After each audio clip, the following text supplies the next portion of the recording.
Start with a disclaimer in terms of hashtags. I personally don't use hashtags, and I'm late on the Twitter bandwagon. So I primarily use Twitter to synthesize multiple sources of information, and aka I kind of use it as a news feed. When I do Twitter, I don't necessarily use hashtags, but as I think about this concept in terms of hashtags, there's a few benefits I see. One, it's very easy from an academic perspective, let alone being part of the public, to very quickly track a conversation, and I think that has a lot of merits. On the flip side, I think that you will see a lot of hashtags about a lot of conversations that I would argue don't necessarily need to be followed.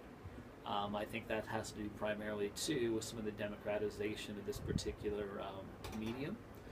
So pretty much anybody can create any hashtag on any given place and control public dialogue. If you just have, each individual person tweeting a bunch of stuff, then there needs to be a way to keep track of a thread. So I think it's a really cool invention or innovation as a way of bringing a little bit of order so that you can have topics or issues or events actually gather momentum and I guess they call it trending or gather some body. So I find it really interesting because it's a way to bring some order to the chaos.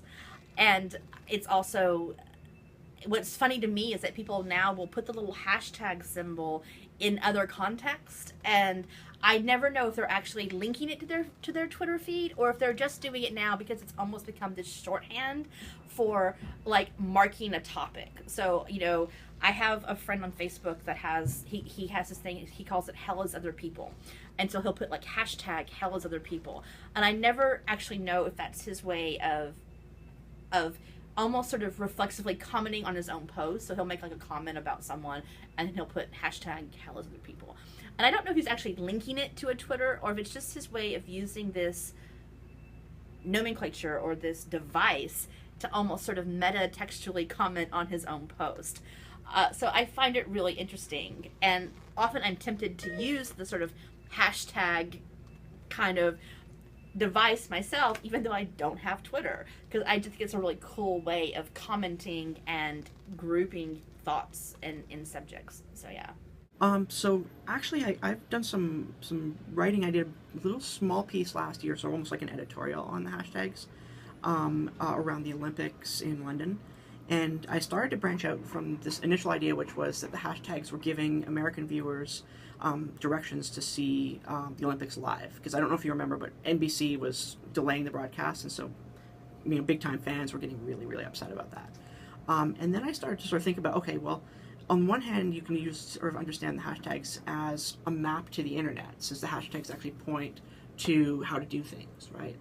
The other part of it, though, is it's almost a form of branding for individuals, which is how I think a lot of people understand it, right? The hashtag, whatever, and a lot of advertisers actually do just use it directly as a brand.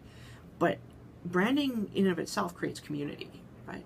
So I actually think that hashtags are really important because by the act of putting a hashtag on a particular post, what you're actually doing is you're saying, I'm a member of this community that believes the following things and or has interest in the following things. And I suppose also maybe not necessarily believes, but is willing to debate and discuss this particular issue. And so you can actually understand the hashtag as a central part of constructing online communities.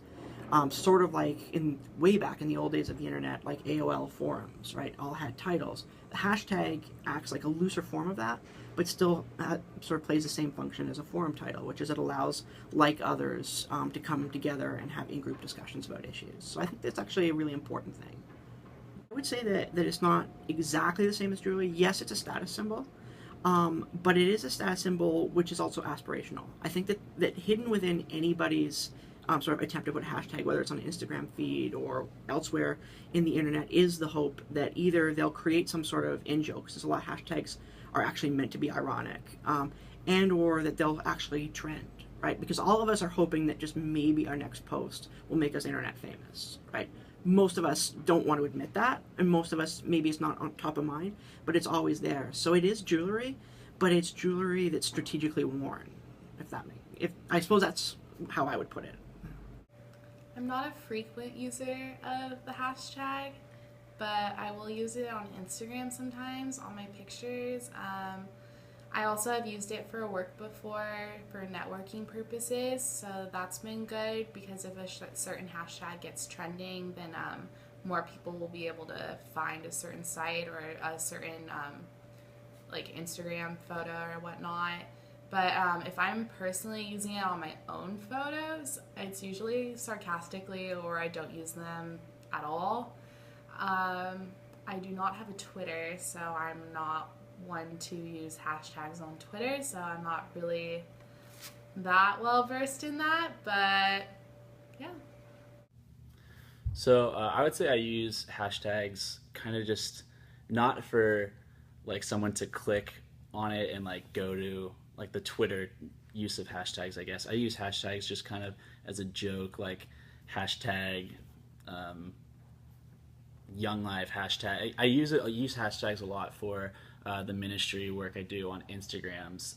So I guess in that regard, I use them to promote Young Life, which is the youth ministry organization I work for. But I feel like a lot of times people just use them not really knowing what they're using them for, like just like as a joke.